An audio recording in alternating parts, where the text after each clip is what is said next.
Hola mis amigos, we're making sparkling water bread.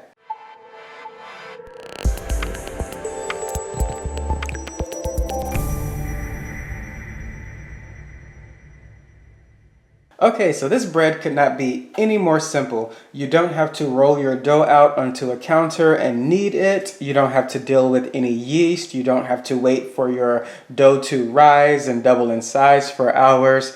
All you have to do is mix all of your ingredients, put it into your loaf pan, and bake it. So we are starting off with 3 cups of self-rising flour. Now you must have the self-rising flour because that is what is going to make this rise, of course, and prevent us from having to knead any dough. But if you don't have self-rising flour, no worries. It is very easy to make on your own. So what you'll need is 1 cup of all-purpose flour, 1.5 teaspoons of baking powder, and 1/2 teaspoon of salt, and that will make you 1 cup of self-rising flour. So of course you will want to triple that to make the 3 cups of self-rising flour.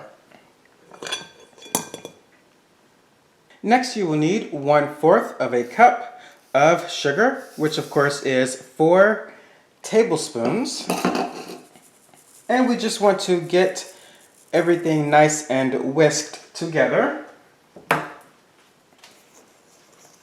Now normally when I make this recipe, I use beer as my liquid, so I usually make a beer bread, but it's really all about using a carbonated beverage because I have made this with a sparkling wine before and it came out great. So this time around I thought I would make it even more simple and use a sparkling water. So we are going to add 12 ounces of sparkling water, and that is going to be 1 1/2 of a cup.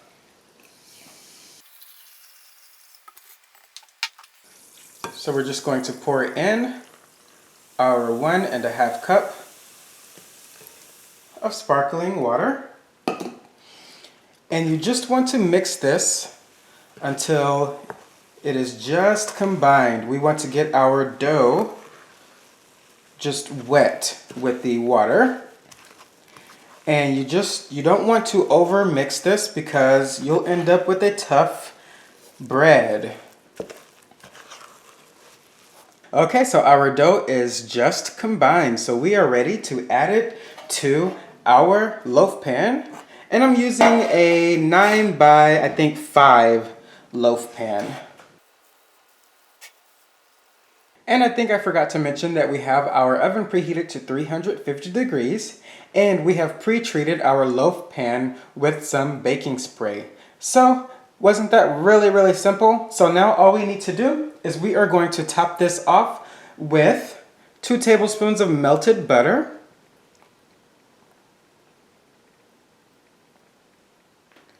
And we're just going to pop this into our 350 degree oven for 1 hour. And we will have a bread. So I will see you then.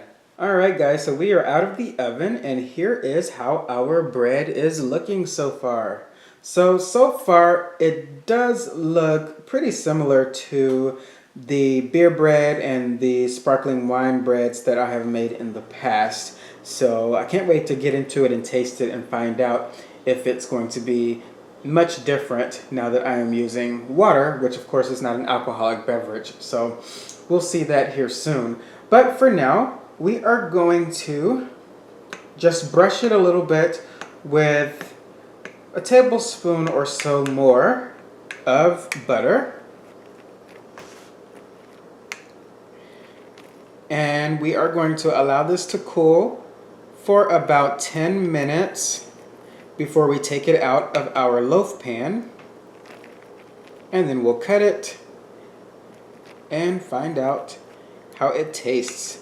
Of course the top does not look as smooth as your typical bread that you would have kneaded, but still tasty. I've got a little bit of butter on it, so moment of truth, the taste test. This tastes absolutely wonderful. I really don't notice too much of a difference between the beer bread and the sparkling wine bread that I've made and this water bread.